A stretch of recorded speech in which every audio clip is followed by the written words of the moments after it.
Stories. Welcome back to Get Down to Business, the show all about small business, jobs, and entrepreneurship. And I had the opportunity earlier this morning to explain why this show is so important to me, because I feel I'm able to connect people and bring in a human aspect of it. So my next guest is no stranger to the show and to many of the people that I interact with. We've had her back. We've had her on the program in the past. Juliana Taimoorazy, the founder and president of the Iraqi Christian Relief Council, a very, very, very dear friend and partner of mine in trying to make the world a better place. Juliana, welcome back to the program. Thank you, Shalom. It's so good to talk with you. So, Juliana, first of all, I haven't done enough with this, but many of my close friends and people that follow the Facebook page of the show, Get Down to Business, have seen some of the pictures from my June trip with you to northern Iraq, where we toured the Nineveh Plains, a historic and ancient homeland to the Assyrian people, where we saw frankly the destruction since the battle with ISIS, and we shared some of the pictures and some of the stories. But I wanted to get you on the program so we could talk a little bit about what has been taking place and the work of ICRC, the Iraqi Christian Relief Council, and what is the current state of affairs on the ground. But first, to our listeners that don't know you well, again, Juliana Taimoorazy, the founder and president of the Iraqi Christian Relief Council. Juliana, do you mind telling our listeners a little bit about ICRC? Of course. I founded ICRC, Iraqi Christian Relief Council, in 2007 to fill a gap, to fill a void, which was the media and the people really were not talking around the U.S. about the plight of the Christians of Iraq that had been persecuted, first under Al-Qaeda, starting 2003 with the invasion of Iraq, and then under ISIS in 2014. We were 1.5 million Assyrian, Chaldean, Syriac Christians in Iraq in 2003. Today we have barely 180 or 190,000 left in Iraq. This all happened since 2003 in front of our eyes.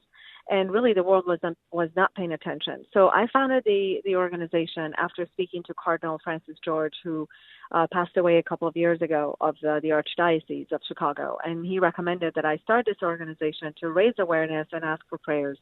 In addition to that, our mission is also to raise funds to deliver for food, shelter, medicine, clean water, rebuilding these people's lives. And that's what we've been doing for the past 11 plus years.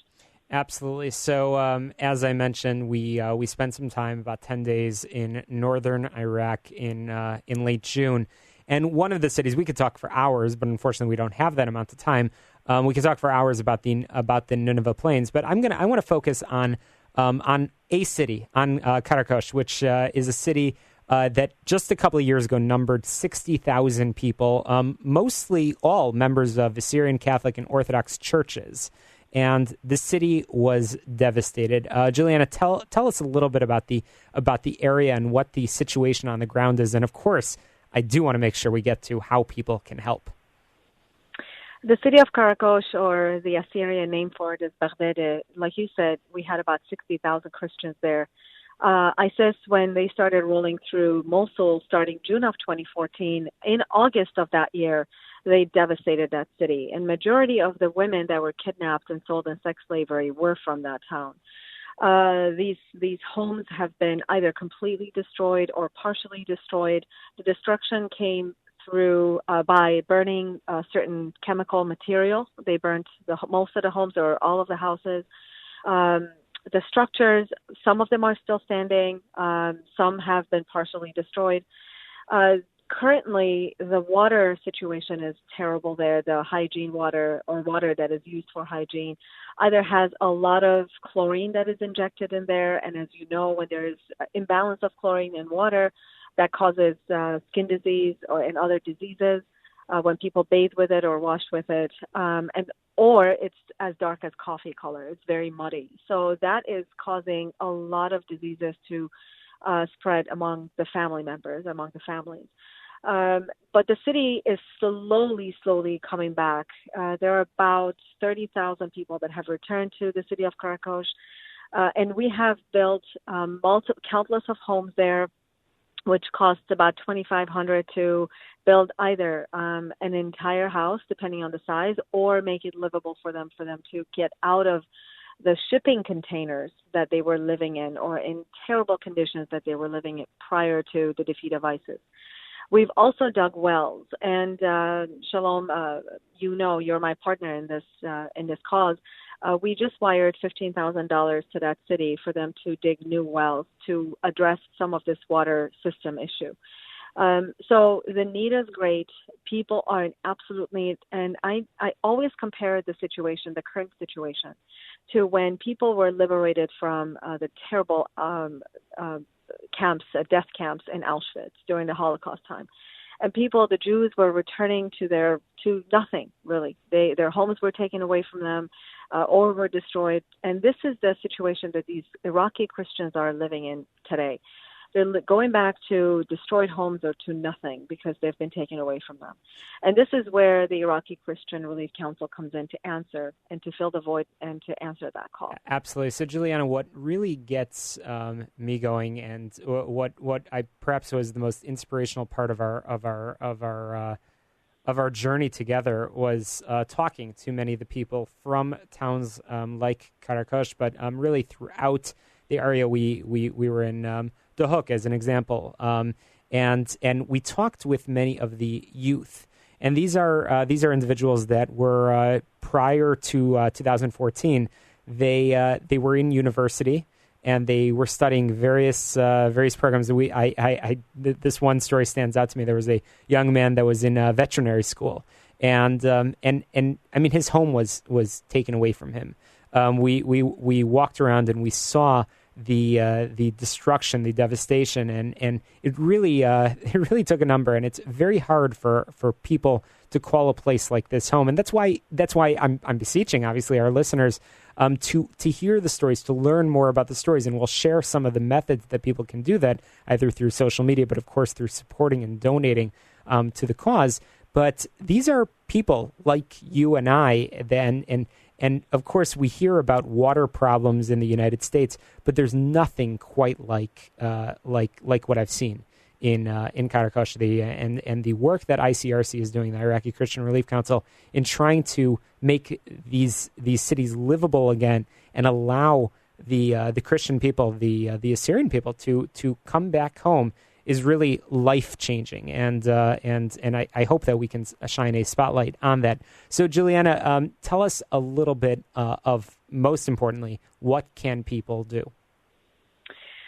Please follow us on social media to keep track of our work, to keep updated with the news that we offer. We're on Facebook. We're on Iraqi Christian Relief Council. On Twitter, it is Iraqi Christian, not plural. It's just Iraqi Christian. And you'll see our emblem, our logo. It's two hands that are holding the country of Iraq and a dove, and I believe a cross as well. Please follow us there.